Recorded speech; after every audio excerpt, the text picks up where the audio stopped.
I'd buy that for $1. Oh, yeah. See, we plan ahead. That way we don't do anything right now. Earl, explain it to me. Now, say my name.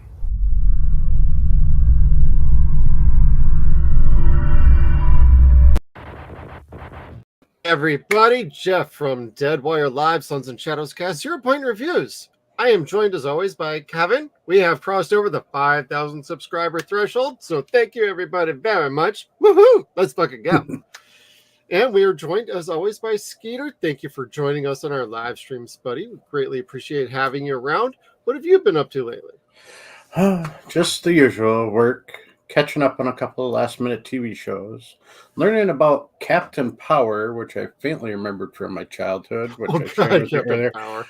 I just remember my younger brother wanted it because you could shoot the TV with the starships, and my mom said, absolutely not. You're going to bust that TV. And I think we might have watched an episode, but I'm not sure. So, but otherwise, yeah, just working away and catching up on shows and about it.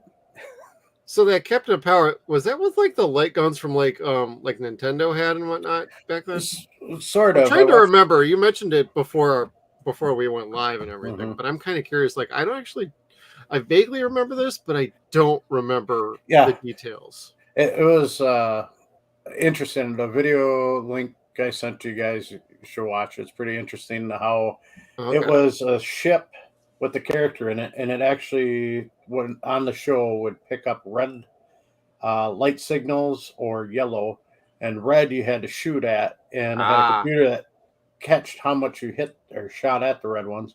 And if you tried to dodge by moving it away from the screen for the yellow, but if you got hit too many times, your guy ejected from the ship. I mean, it was kind of like the light gun setup to it, but it ran, but it was cool, way ahead of its time. But the problem was, they said, was they made toys for the kids, but the director who was supposed to do a TV show did not know that it was supposed to be a kid show. So he made this really good sci-fi show. And then they found out, you got to add all these yellow and red, super bright colors on it. So it looked really bad. Oh, shit. Oh, damn. But the storyline was good, they said. So I'm kind of like, all right, I'll find it online somewhere and watch it just to see if it triggers any more memories. Shit, I barely remember this. That's why I was like, 87. Yeah, 87 it came out, and I was like, and they were set up for a second season, but Mattel pulled the plug on it. So fucking course. Yeah, just watch. They'll combine it in with the Transformers, the Hasbro, G.I. Joe. We'll get like this Ultimate Alliance game. Yeah, well, they kind of talked about how a few years later Captain Planet came out. And then all of a sudden, Power Rangers came out, and they were comparing the two shows on what they were stealing from Captain Power. And it was like, okay, this makes sense. And a couple other shows they were pointing out, even Babylon 5. I guess there's a scene where the guy says, it was never as rough as when I was on Babylon 5. And then a couple years later, Babylon 5 came out. It was like, And the art director from Captain Power worked on Babylon 5. So it's like, you took that, moved it over here. So everybody got learned somewhere. Yeah, but I faintly remember that. I just remember my brother wanted the toys to shoot at the TV, and my mom screamed, "No, you'll never get that. You'll break our TV." So it was fun having a younger autistic brother. It was just like, he would have been right up to the screen. Boom, boom, boom, boom. But I was going to say, but did your parents later have a Wii? That's the. No, when my we parents came out, did, my kids were little. Hypocrites. So, yeah. I remember when my cousins got a Wii, and the first game I got them was the Dead Space Extraction game. And my aunt just went, "What the fuck are you doing to my kids?" And I'm like, "I'm the cool Uncle Jeff."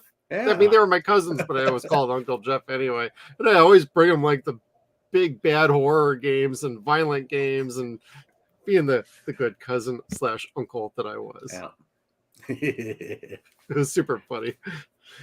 All right, guys, we have some fun headlines. Kevin, we know you're sneezing, so we're going to go throw to you, and we're going to have you talk about the Crow update. The crap. Oh, goodness. So that was supposed to be coming out, next month, I believe? Or June? June 7th, I believe. June 7th. So that came out June 7th. It is now being pushed back to late August. Yep. Lionsgate, I believe it was, saw all the response to the trailer that got 50,000 negative, like the thumbs down reviews in less than a day, which, yeah, no movie has ever stunk that bad as far as a trailer's gone before. No movie has ever been like, hey, you know what? We don't care if anyone's going to get offended by this. Check it out. Yeah. You've always thought there's no such thing as bad publicity. They got it because Lionsgate just said, whoa, hold the phone. Reshoot everything. Big truck up, yo. We ain't doing this right now, yo. What do you mean you don't like this? We're not the target audience, though. Yeah. We're not 20 years old with face tats. I mean, that's just how it goes. We don't work in Hot Topic. So, never did. No, but then that would make us more qualified to like the original Crow, which I guess we do, but still. Yeah. Anyway, so that is getting pushed back. That they're not giving any reason as to why. But from the viewer's point of view, from the audience point of view, it is a sign of a lack of faith from the studio at the movie. Yeah. Nobody else has made a comment about it yet, and I'm very, very curious to see what the director's comment is going to be. Yeah, the only thing I could kind of find was like the news headlines from like 4 weeks ago when apparently they did this, but this seemed to like fall on like completely deaf ears across the space. Like Variety reported it, Screen Rant, the usuals. But it seemed like one of those quiet headlines that was kind of buried by the lead of like everything else crazy going on in Hollywood right now. Mm-hmm. And it's just the main point and gist was, it's going to be up against Bad Boys 4. I think it's called Bad Boys for Life or whatever it's called. Or Ride or Die, whatever that sequel is now called. I mean, I'm probably going to see Bad Boys 4 at some point, probably for free. Amazon Prime. Hook me up, people. I gotcha. But ultimately, they were delaying it because they felt like, too much competition with that. But if you believed in your movie in any regard, you wouldn't give a shit about that. It's a completely different fucking movie. That's a straight action comedy, buddy cop movie. The Crow is supernatural / comic booky, but the bad press, everything that they release out about this Crow remake just seems to just take a nosedive off a cliff. The damn thing finished shooting in 2022. It was supposed to come out later this year. Then it was supposed to come out in May this year, early June, replacing the ballerina spinoff from John Wick. Mm-hmm. And now it's getting bumped to August. The fact that they are having problems committing to a release date shows they have like some serious confidence issues in this movie. They need to get this movie out. I doubt they're doing reshoots. I doubt they're doing much beyond like post-production work at this point. Maybe they should invest in just doing something else. But Bill Skarsgård, buddy, dude, you need to fire your agent. You've had some shitty movies the last couple times around. I liked you in John Wick 4, which you happen to be shooting at the same time of this movie or right around the same time. You saved all your action stuff for this movie? We should have had you beating ass in John Wick 4. That would have done much better for you. What about Boy Kills World? How's that doing? I made it about 30 minutes in and I'm done. I'm trying to be brave enough to watch it, but I'm not sure yet. It kind of didn't work for me. And I tried. Well, I wasn't going to be the first, but it did look a little stupid. Like I wanted to say, hey, this looks like it could be fun like Kill Bill. Mm-hmm. Well, they're trying to indicate that there's some sort of meme worthiness to it, and that it's kind of a play off of Boy Meets World that was on ABC, the TV show from like freaking 15, 20 years ago. Yeah. And I'm just like, what Yeah. fuck are you talking about? Talk about reaching. Yeah, that one didn't impress me one bit. Now with this Crow pushback again, it makes me wonder, just like how Sonic, the first one, got nailed with how bad it looked. I'm kind of wondering if the same thing's happening here. They're going to keep pushing it back, or are they having issues with effects and all that, and they're trying to make it more grittier, darker, to try to grab people's attention more? But at the same time, it's like the first time I saw the trailer, I saw that it reminded me of the Joker from what's it called? The Meth Joker. Oh, Jared Leto Joker. Yeah. It was like, wait. Yeah, pure meth Joker. I like that. Yeah. Oh, yeah. Bad Boys Ride or Die, which was on June 7th. Well, on an up note, they are re-releasing the original Crow next month for its 30-year anniversary. Yes. And the Blu-ray is coming out this coming Tuesday in 4K. I'm looking forward to it because my Blu-ray copies look like crap. It hasn't looked good since DVD, but I'm still going to watch our Blu-ray because we're doing a movie review tomorrow night for that, which will be out on Tuesday. So everybody tune in for Tuesday's The Crow from 0 Point Reviews.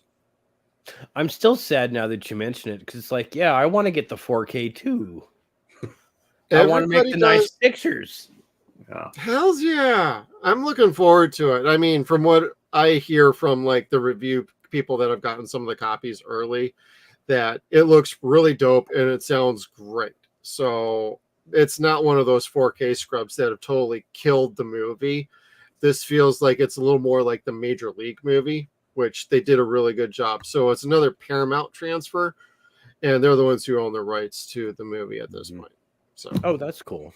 Yeah, I'm pretty excited for it. I can't wait to get it. So, and I will do a digital code giveaway. So stay tuned for that.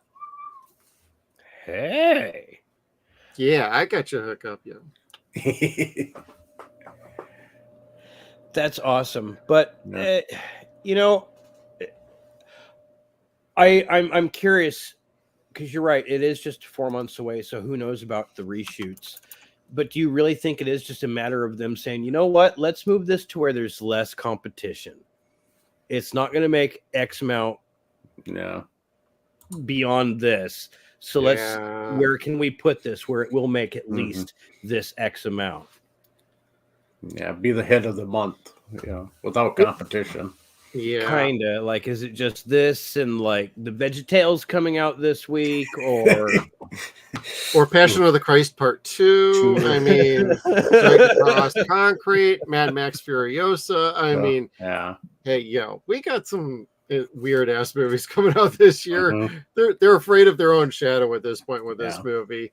And the fact they even got it made is a miracle to begin with. I mean, I would like for this to be a good movie. I don't want to bag on this movie, but from what I'm seeing and what I'm hearing, it's like this just doesn't jive with me. And I totally understand. I'm not the target audience for this movie. That's fine. But it still doesn't look great, even from a different set of eyes. And I'm looking at it with an open mind, but it's not clicking with me. So it's unfortunate that they keep bumping it around. Hopefully it ends up being okay. It still has a chance to become a cult classic for a new generation. That's fine too. But I have my doubts that it's going to obtain anything more than just even a cult status. And there's even there were some headlines about the director really wants this to be like part of a shared universe. The second I read those articles, it's just a vague reference to an interview he had. And he had one comment about, I would like to do more in the Crow universe. But still, I hear universe with any of these movies, get the fuck out. Make one good movie first before you start that shit. I don't understand why everybody's so up having a universe go on outside of the Blood and Honey universe. Mm-hmm. Yeah, they're the only people that went, you know what? It sucks, but it's ours. And we're going to go fucking nuts with it. So totally down with the Pooh, Blood and Honey people. Mm-hmm. The Pooniverse, baby. Did you just say Pooniverse? That is what it's called, Kevin. Dude, you don't know about this? Oh, shit. Oh, here he goes. Pooniverse. I'm going to find the image where they have like this full. Well, they got. Let's see here. Does it also feature Varmint Poontang? Pooniverse. Ties in with Pootie Tang. Sadate. Day.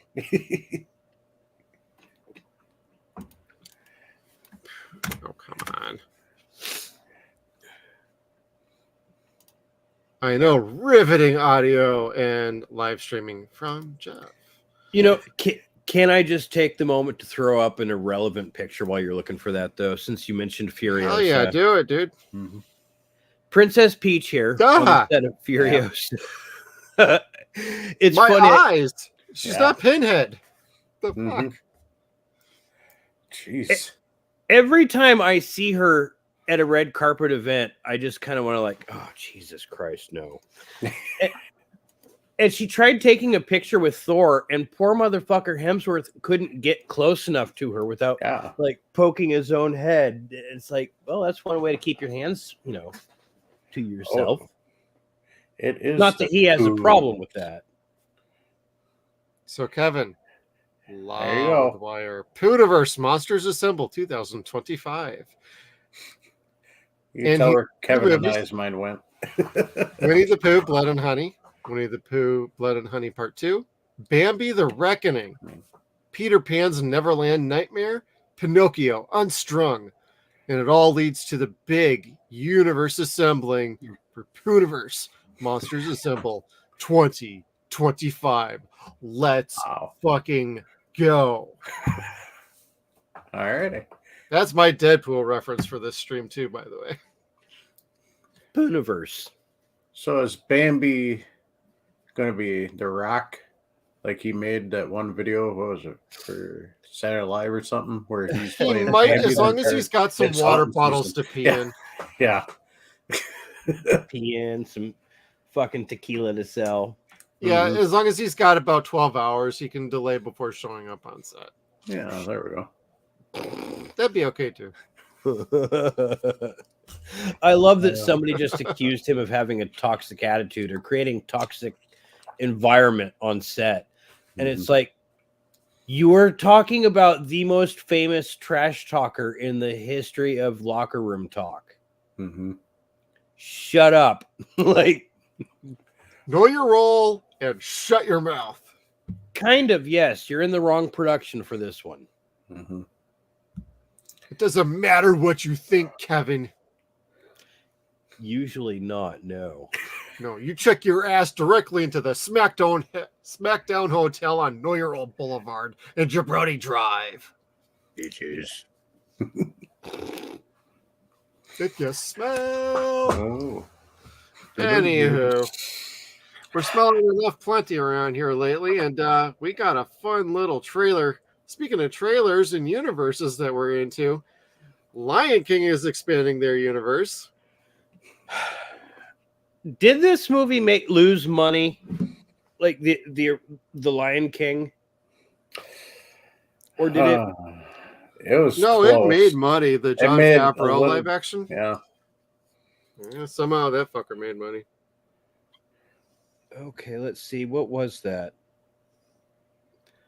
So it had a budget of $260 million, and it came in $1.6 billion. Yeah, it made a penny or two. It made a smidge more than what the original Lion King did. Jesus Christ. Yeah, well, also consider marketing and everything else that went into that, merchandising, yada yada yada. And, well, pricing too back then, back in the 90s compared to now. Yeah, Yeah, movie ticket prices are way more. and all the money they made off the damn soundtrack back then, cassette tapes, Yep. CDs, like vinyl, like Well, woohoo, boom, cash with money my printing machine. with my trivia, they said when the VHS first came out, they increased their numbers by another, what was it, 1.5 million in the first week, Yes, just on Christ. VHS. I remember that alone. very, very well. It's like, wow. Yeah, that was gangbusters, is how well that sold. It was Mm-hmm. like, holy cow. We They didn't even get know it. the Lion King movie would actually do that well either. Mhm. Really? Yeah, Yeah. they thought they had a good movie. They didn't know they had that kind of long-lasting legacy movie. But then they have their little revisionist history moment going on where they say, "Oh no, we knew this thing was great to begin with. We were behind this the Yeah. entire time. We planned this." Yeah, the fuck you did. Mm-hmm. You were But Elton desperate. John. You knew it was good. Well, yeah, and the soundtrack didn't hurt neither, but Yeah.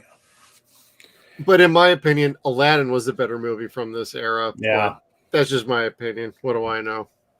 I I agree prefer with that.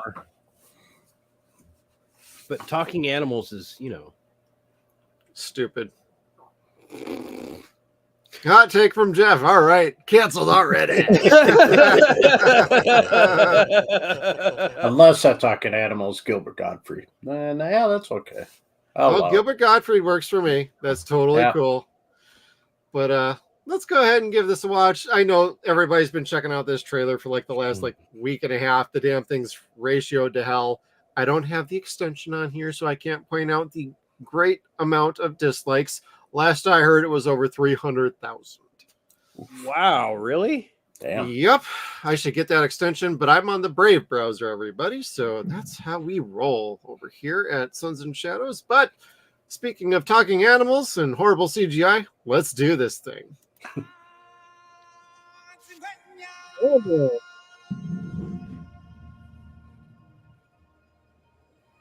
This story begins far beyond the mountains and the shadows. Oh, dear On the God. other side of the They're ripping off our name, everybody. Suns and Shadows. Yep. They're using the shadows. Fuckers. Mother. Lawsuit incoming. light. Oh, God. The CGI looks like shit. A lion was born without a drop of nobility in his blood. Oh, wait. They're going to rob Scar from his birthright. Sweet. Spoiler alert. Yeah. Damn it. But he's not bitter. No. See, that would be the better movie to make, to be honest with you. Mhm. Make it about Scar and justify the villain. Yeah. I thought Like they this did is how with he Joker grew up for to become WB. Scar. Start going Mhm. back and doing real legit villains from Disney and giving them Yeah. like how they totally got wronged in their life and they are so warranted in being so freaking evil. And Maleficent doesn't count. Or Cruella. Yeah. Although Angelina Jolie was pretty hot as Maleficent, I'll say that. Mhm.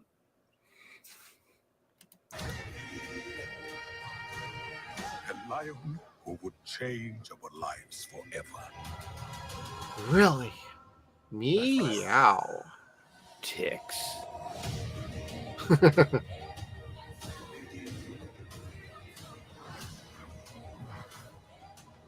Were the hippos just synchronized swimming? Yeah, it looked like it. Yeah. You know, for a movie that's doing live action CGI, this is still an animated movie.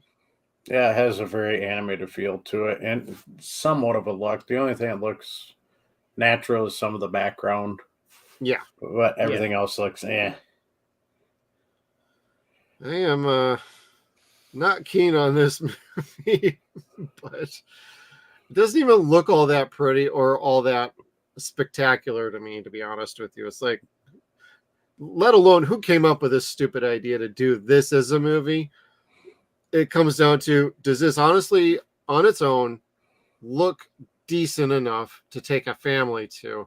Me, I would say maybe for little kids, but I would just rather show them the original Lion King and show them a good movie rather than take them to something that's like a phoned in performance that's over bloated with a budget. And you know for a fact that they didn't need to make this movie like at all. No. Nobody asked for it. Nobody wanted it. There was no grand feeling from the world that we need to get into Mufasa's origin story. Thank you, Darth Vader, and the prequel trilogy. Well, you know that's why this has come to pass. It's because they got his voice. Mm-hmm. That's true. Destiny awaits you. Because animals walk in circles like that, no problem. When they're hungry. Yeah. Eat the cub! Yeah, American that always takes on. And I'm not finding a budget for this yet. No.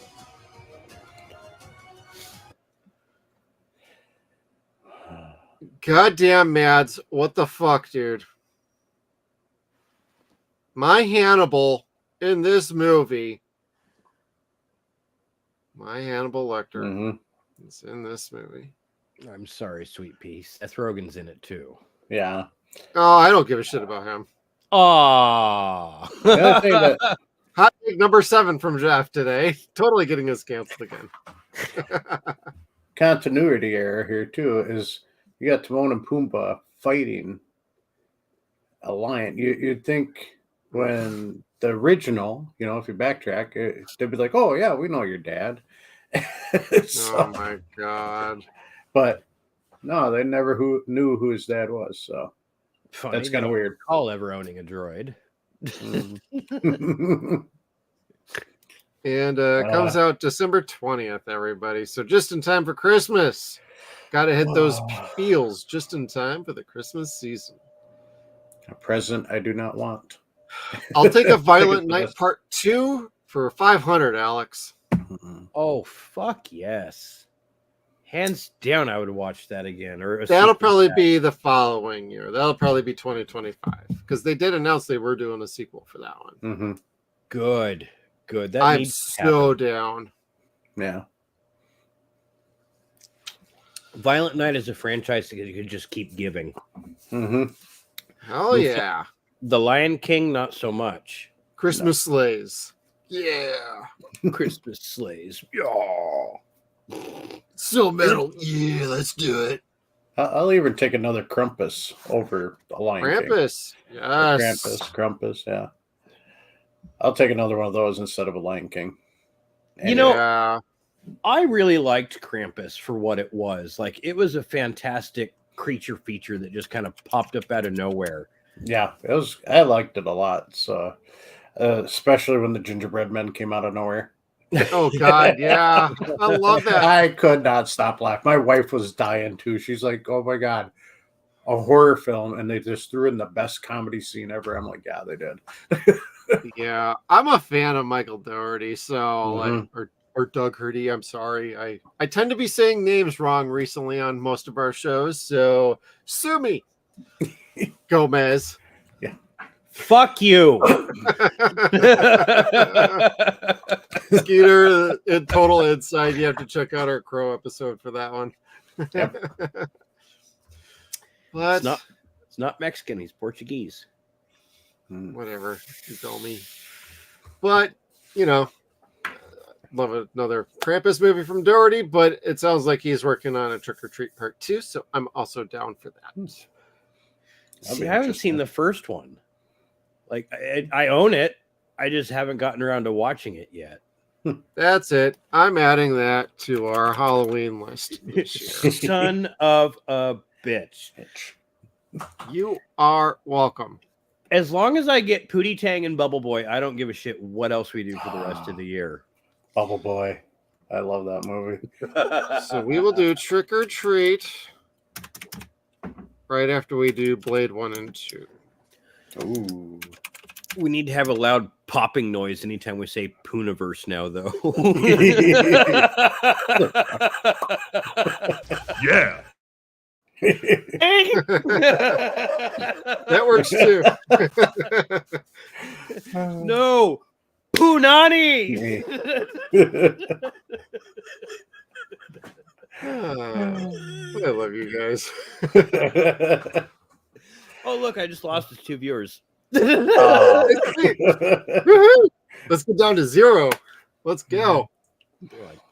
Pooniverse, asshole. Yeah. But that said, there is some good news. We got some shows we've been watching, and one of them has just been renewed for a second season. I want to see what you guys have thought about the Fallout show, and then I'll let you two talk about Xmen 97. Skeets. Yes, I am loving the Fallout. It pretty good. I know a lot of people are kind of picking and prying at it a bit, but they're like the diehard gamers, and I mean, I played most of the games, like 3 or 4 of them, and I don't know. I think they did an amazing job. I know it's an offshoot, and it's hints of this game, hint of that game, here and there, but I'm excited for the second season. I think it's going to kill just as good as the first one. Golly, I hope so. I'm only halfway through it, and it's kind of like the games in general, where I didn't actually beat the games because I didn't want it to end. I had so much fun playing it that I just never kind of beat it. I like the series. I like the characters. I like the style. I like the world that they live in. I like the weird dystopian slash what do they call it?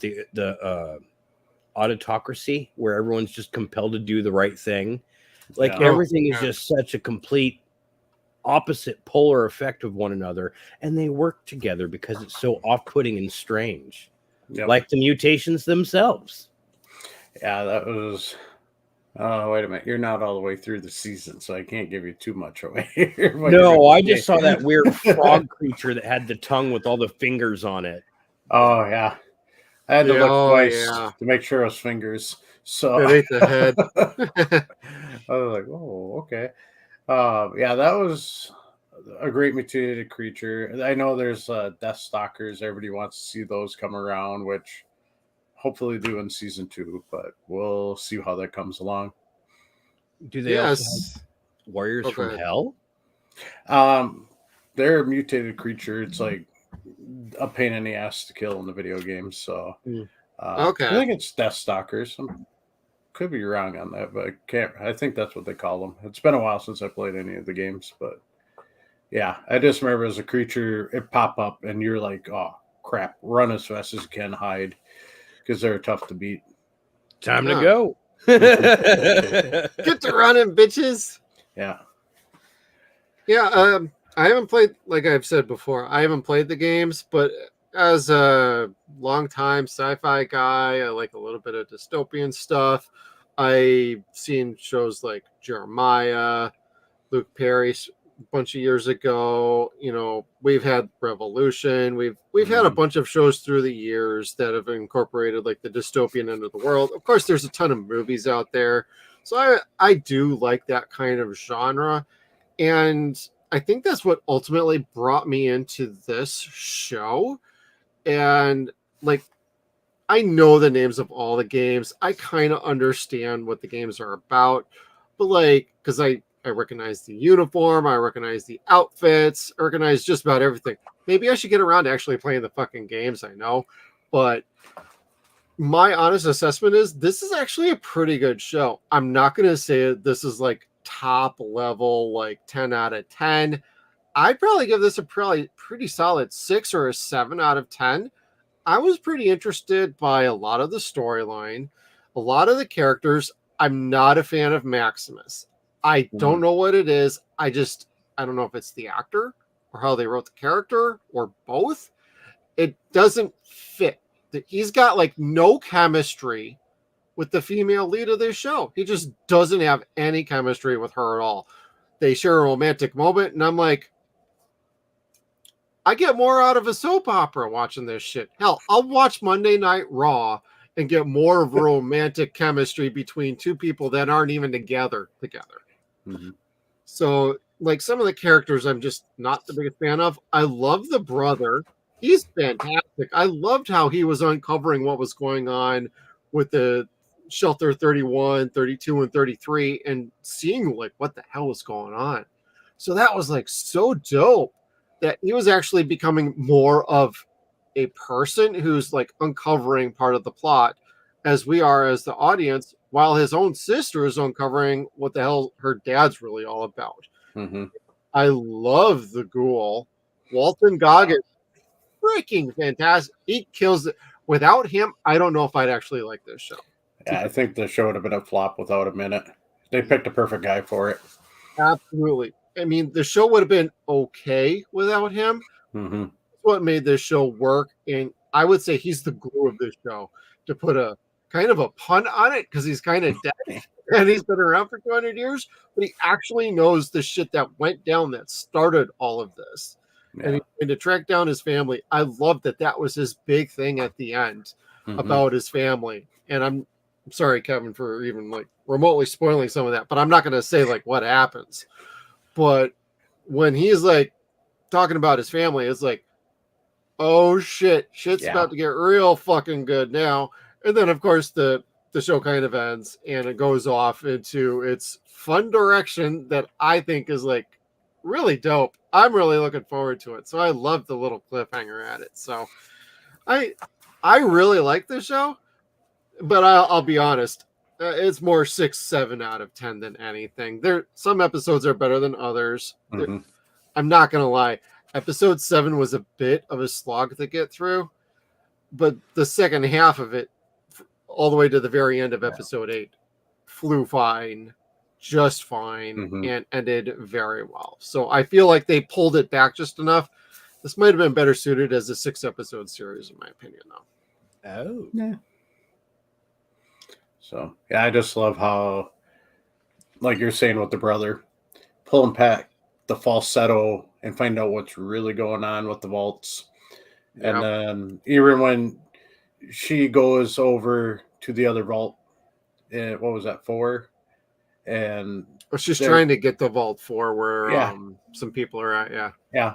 And she gets into the vault with the other ones and she's like, wait a minute, something's not right here. This is not like our vault at all. And they find out it's a different kind of story, and every different vault has something going on in it. So I like that, how she's finding out but what's really going on in the upper world, and what, supposed to be nobody's there, or everybody's mutated, dead, or barely able to survive without their help. It's like it's been a hell of a show for that. So everyone's got their own type of propaganda. A little bit. Everywhere they go, it's like each one of them are just uncovering everything to their lives is not what they thought it was, not the happiness and not what it was going to turn out to be. So it's basically like the beginning of each and every different game. Yeah. A little bit. Yeah. That's cool. That's almost what it feels like, is like it would be the start of a brand new game for everybody. Mm-hmm. Yeah. That's really cool. I like the way they incorporate that.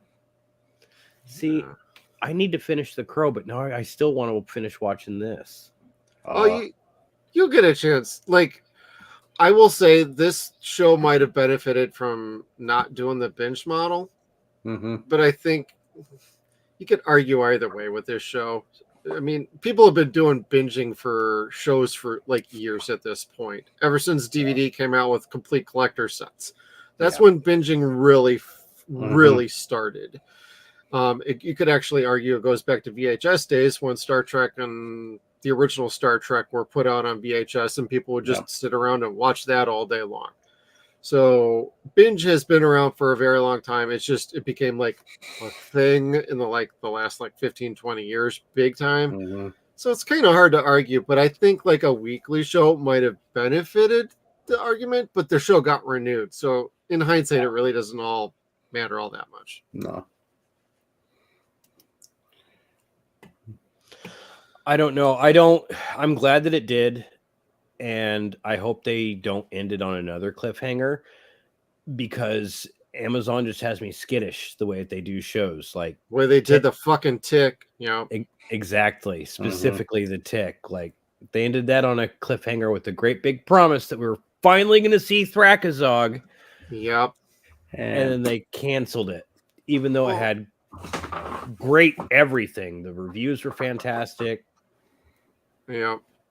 And they screwed with The Expanse. They've screwed with a bunch of shows that they pulled over. It's like, Jesus Christ. You know, if you're not going to get behind a show, don't fucking get behind a show. Yeah. Kinda, yes. And Tick was not expensive either. That got canceled for some bullshit reasons that would be benefit of another show entirely. Yeah, that needed to have been able to go somewhere else, and they didn't let Ben shop it. It could have had just one more season to wrap shit up. Because that's what it sounded like. All he cared about was like, just give me an abbreviated third season. I'll wrap it up. It's all good. Nah. It's like, well then fuck you guys. Jesus Christ. Thrakazog and the mucus Tick. That's all we needed. Yeah. Oh, come on, you guys. It's like the Tick 97. Yeah. Oh no, don't you invoke that name, bastard. Soup. Yeah. Arthur Soup. But it's exciting news for Fallout fans of the TV show. You're getting a second season. I'm on board for it. So hopefully it doesn't turn out like Westworld season 2, because it's from some of the same people. So we shall see. That's right.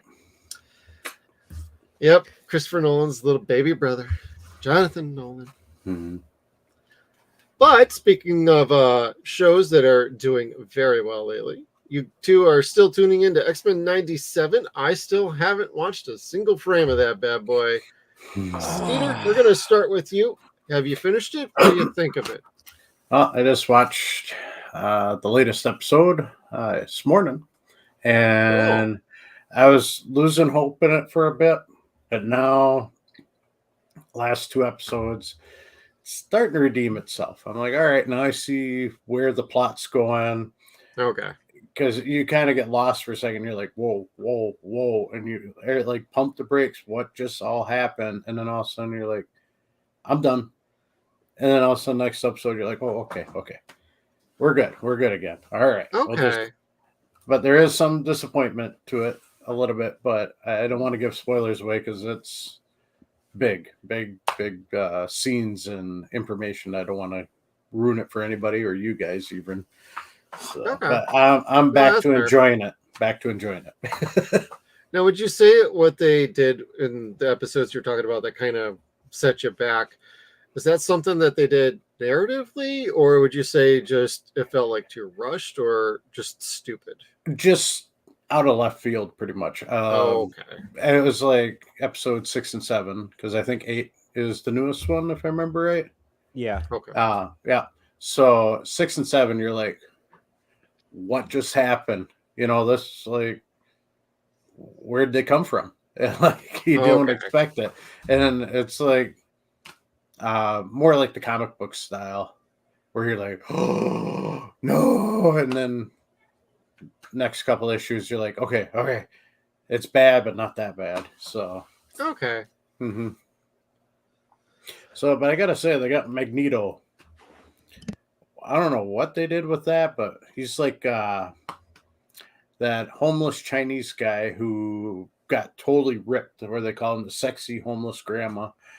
He's just like I don't know why they made him like this sex symbol for the show now. It's different. He's half naked in a lot of episodes. Oh yeah. Especially oh my God. Later on, later on, he's like in his underwear, just walking around. It's like, I don't need to see sexy grandpa, thank you. But are you talking about Magneto? Yeah. Yeah. I was like, oh, okay.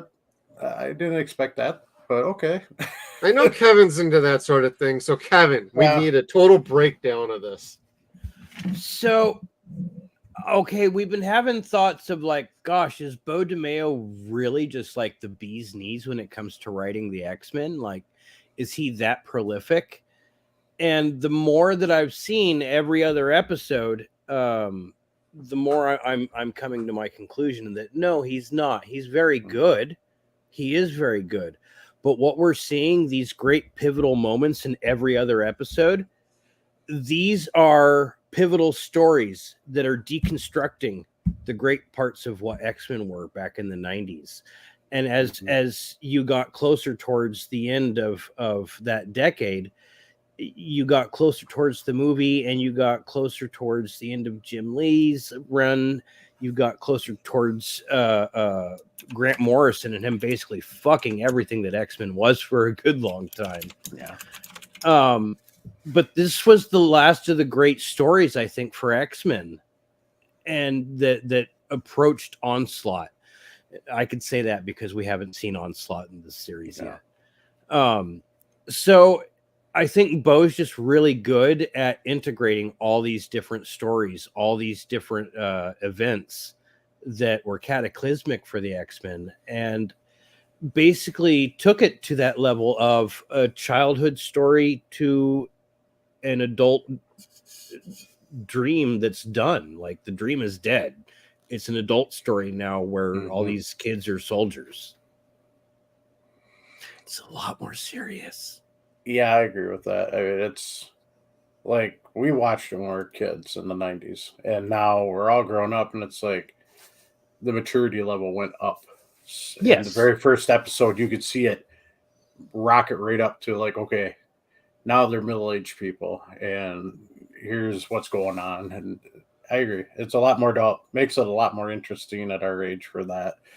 But they still throw in a little bit of the humor every now and then into it. So which I like because it brings back your childhood. You're like, oh yeah, I remember that. And yes. It's keeping it good. I get a giggle anytime fucking Jubilee bitches about being in a mall. Yeah. Considering she was the mall rat, literally. But it's like every time she's in a mall in one of the old X-Men episodes, like it gets attacked by Sentinels. And that just like considerably continues for her. Just the latest episode. Yes. That's not even a big spoiler. It happens again in the latest episode. So, but honestly, Jeff, when you do get time, I do think you're going to enjoy this series. It's okay. It is. I'm ultimately waiting for the first season to wrap up so I can just kind of get through it all in one shot. This is not something I have like the greatest drive to watch on a week by week basis. See, this was Batman the Animated Series in the original fashion, and they were doing something like that. I hear Batman in that style, and with Paul Dini and Bruce Timm, I'm so fucking down. Yep. I hear something like this, and I'm like, I'll just wait till it's all out so I can just kind of get through it. This is closer to the animated series, the Batman animated series, in feel because of its maturity level than it is the original X-Men cartoon. Yeah. For one thing, the animation's all put together beautifully. Like they had problems back in the early 90s because money. But it was a fantastic cartoon. It was fun, but it was fast and it was random, and they threw everything they possibly could within short periods of time for stories. And you saw long story arcs and stuff like that, 3-part story arcs, and you're finally going to see that with episodes 8, 9, and 10. This is what DeMayo's been wanting to show everybody from the get-goes, episodes 8, 9, and 10. So to decide like how great he is versus, okay, are you just like bringing these previous stories that were part of the comics to the cartoon, or, you know, we're going to see that in the next 2 weeks. Okay. I think, but I really think you would enjoy this. Mhm. All right, so we got what, like you said, 2 more weeks. So that's like what, 2 more episodes? Yep. So like 10 episode shot then. Okay. Mhm. Or Yeah, 10. yeah, we're on 8 now, so we got 10 total. Okay. I can't count. That's okay. It's late and it's May the 4th. Everybody's got a Star Wars hangover from not watching Star Wars. Mhm. Oh, I did watch Bad Batch today. I did though. I was going to say in our concluding segment, what have you guys done for May the 4th? I watched a little bit more of Andor on a little respite today. So, I mean, I watched it before. I'm just kind of trying to get through a little bit of like Andor and Rogue One before even starting to get back into the original trilogy, which I have not watched in the longest time. So, and I have the despecialized editions. So I'm looking forward to checking those out for the very first time. Mm-hmm. Ooh. I know. Yeah. Original, baby. Original. Yeah. Someone hates progress. Fucking A. Oh, golly. I tried not to splurge too much into Star Wars Day today, but I figured out a really neat magic trick that I told Skeets about when we first started. I threw on the pilot to the Clone Wars, and the very moment that I turned it on, my wife was like, "Ninja, vanish!" and like disappeared Poof. for 2 hours, and I'm like, "What happens if I turn on another one?" 2 days later. Weekend at Kevin's. So it started out with the Clone Wars. It went on to riff tracks of episode 4. Oh, interesting. I don't think I ever saw that one. The riff tracks to episode 4 is really good. So far, it's my favorite one. Okay. And then a couple video games, and then I went to Galaxy's Edge virtually. I was gonna say, is that still a thing?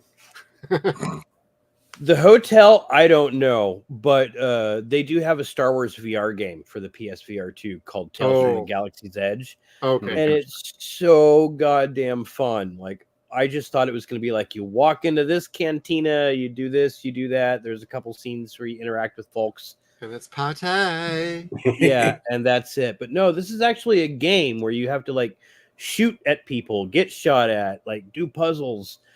Yes, there are those silly little cameos where you see C-3PO and R2-D2, but man, is it fun. And then the lightsaber scenes, like, ooh.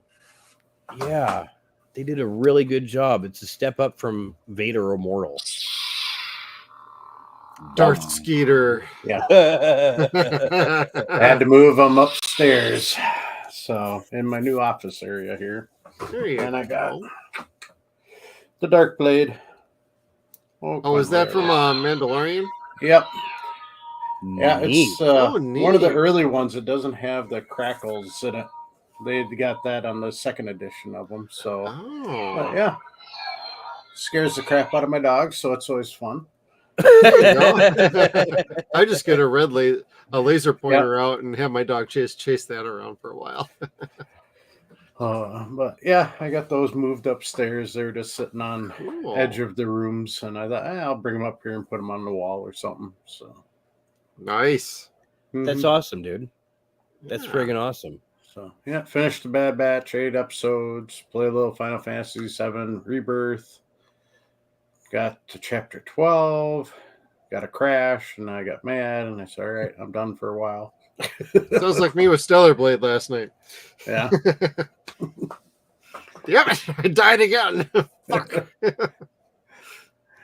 All right. I just wander around the cantina and like, hang out with porgs. Oh, there you go.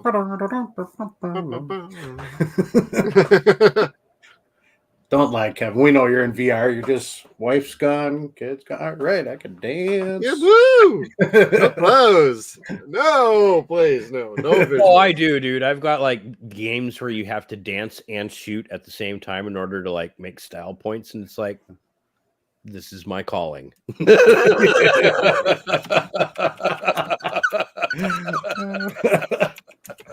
I'm going to commit such fabulously atrocious crimes.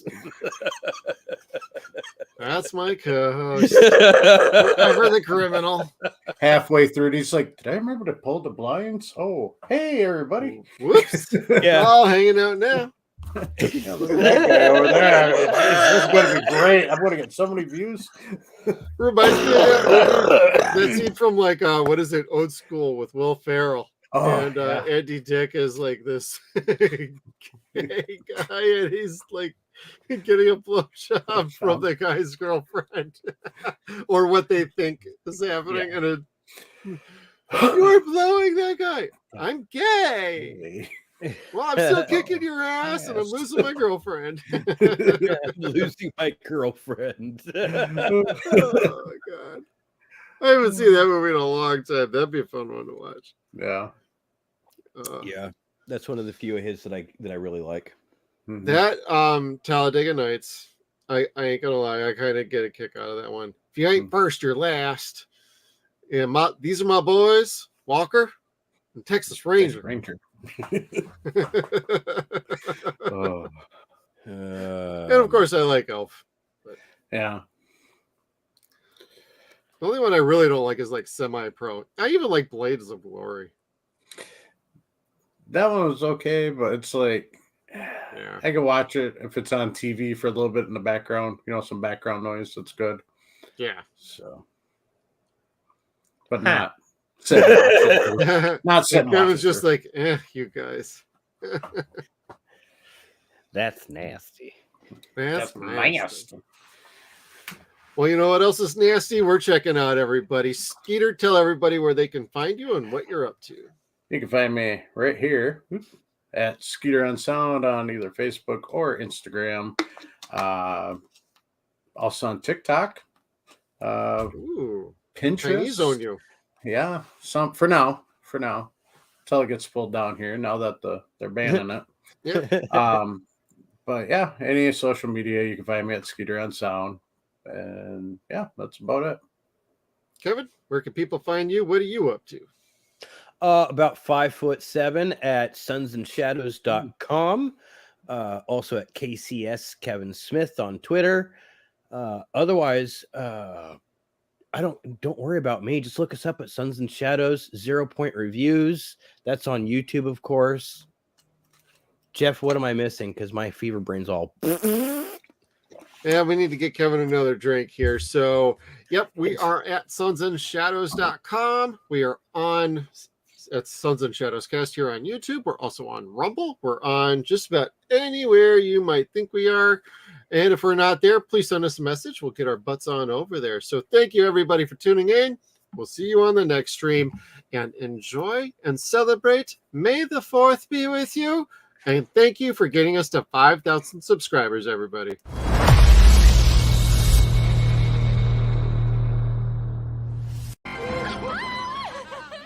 I'd buy that for $1.